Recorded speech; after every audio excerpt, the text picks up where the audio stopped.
You can damage your AC system if you don't do this properly, so if you don't feel comfortable with what you're doing, do not attempt what I show you in this video. Recharging the AC system in a 95 Honda Accord by way of the low pressure port. This is low pressure with the L on it. This one here, the light green, is high pressure with an H.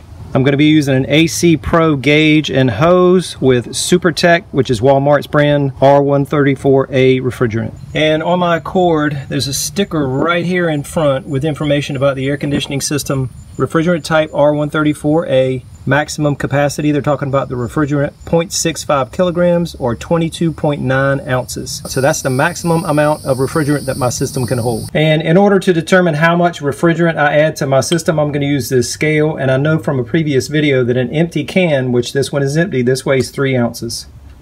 This one is not completely full, but it's close. This one weighs 10.6, so if the can itself weighs 3 ounces, there are 7.6 ounces of refrigerant in this can. When I'm done, we'll weigh it again and we'll be able to determine how much refrigerant I added to my system. To connect to that low pressure port on this fitting, this collar will pull back just a little bit. You take the low pressure cap off, pull the collar back, put it over that low pressure fitting, then release, and it's locked on. Now on my Accord, the AC compressor is located right down there. See that silver mark? That mark is on the clutch on the AC compressor. And if your system is very low on refrigerant, when you cut your AC on, that clutch may not be spinning. It may not engage because there's a safety mechanism built into the compressor that shuts the clutch off if the system gets too low on refrigerant. Mine is not very low. The system is cooling just a little bit, but not as cool as it should be. So when I cut my AC on, I'm gonna come out here, check the clutch. It is going to be spinning. On yours, you may cut your AC on, check your clutch, it may not be spinning. That may be because your system's so low that it is shut off, and after you add a little bit of refrigerant, it may kick on and start working. My car's running, it's at normal operating temperature, it's at idle. The temperature of the AC right now is 59 degrees and it's dropping a little bit. It'll probably get to the low 50s. It is 3:32. I'm gonna give it 10 minutes, I'll be back at 3:42. We'll check the temperature. That is when I'll start adding refrigerant and we'll see how low that temperature gets.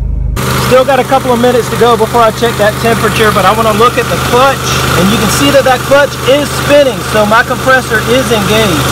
And while the compressor is engaged, that's when you take the reading on the pressure gauge. So right now my system is low. I do need to add refrigerant. And now 10 minutes later, 3:42, and we have bottomed out at 49.6 degrees. When the system's running right, it gets down to about 42. To add refrigerant, I'm gonna cut the fan speed up to high, but then when we come back to check it, I'll cut the fan speed back to low. To add refrigerant, you squeeze the trigger, turn the can between 12 o'clock and 3 o'clock,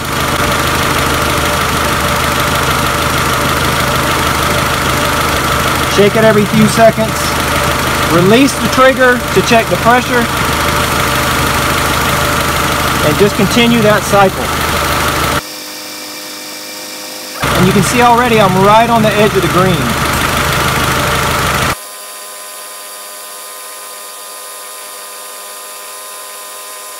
While the compressor is kicked on, that's when you want to take the reading that you go by. And you can see I'm just barely into the green. Now watch the compressor kick off again, and the pressure will jump. See the pressure rise? You do not want to go by that reading. You want to go by the reading when the compressor kicks on. This reading. Compressor's running, I'm into the green pretty well, and I'm gonna stop here because I think this can is empty and it's starting to rain and I'm getting soaked. So I'm gonna stop right here.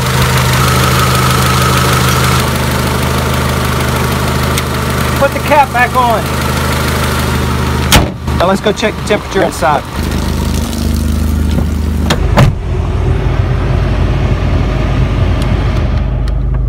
.3, 3:52. I'm gonna let it run 5 more minutes or so. I'll be back at 3:57. All right, 6 minutes later, we're at 42.1 degrees Fahrenheit. So we've dropped, well, 41.9. We dropped about 8 degrees from what it was before I added the refrigerant. So definitely worked. Let's go measure that can and see how much refrigerant I added.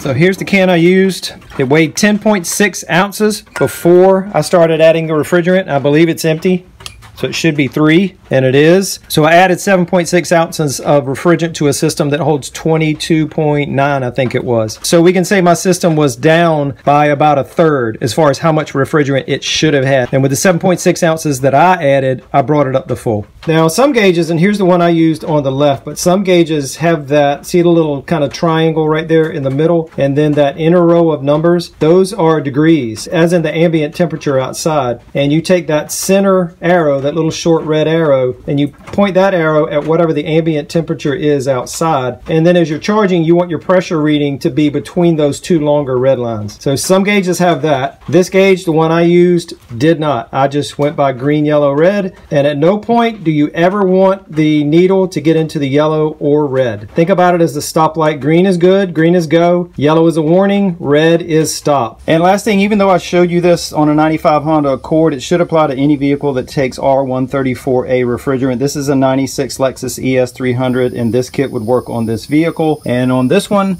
the high pressure port is right here in the front by the battery, but the low pressure port is way back here by the firewall. So that is where I would connect the fitting with that recharge kit. And you should always connect to the low pressure port. Even if you tried to connect that fitting to this port, the high pressure, it's not going to fit because this is a larger size. So you can't make a mistake in that regard. You can try to put it on there, but it's not going to go, it's not going to fit. You're not going to make that mistake. And I started the video with a warning about you could possibly damage your system. You can, especially if you overcharge it. You can damage your compressor, you can damage your condenser. So try this at your own risk and keep the needle in the green.